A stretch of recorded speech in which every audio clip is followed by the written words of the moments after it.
அனைவருக்கும் வணக்கம். இன்று சங்கு சக்கரம் ஏந்திய முருகப்பெருமானை பார்த்ததுண்டா நீங்கள்? தெரிந்து கொள்வோம்.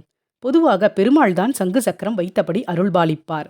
ஆனால் தஞ்சாவூர் மாவட்டம் அழகாபுத்தூரில் உள்ள அருள்மிகு படிக்காசுநாதர் திருக்கோவிலில் தான் முருகப்பெருமான் இந்த அரிதான திருக்கோலத்தில் அருள்பாலிக்கிறார்.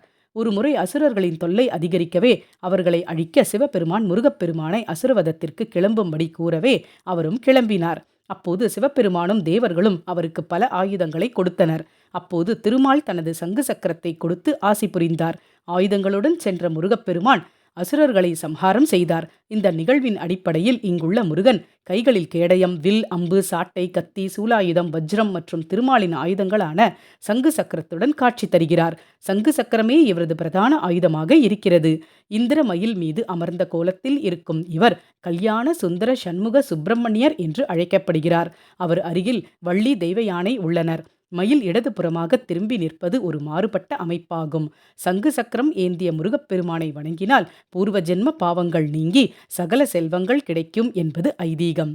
வெற்றிவேல் முருகனுக்கு அரோகரா. நன்றி. வாழ்க வளமுடன்.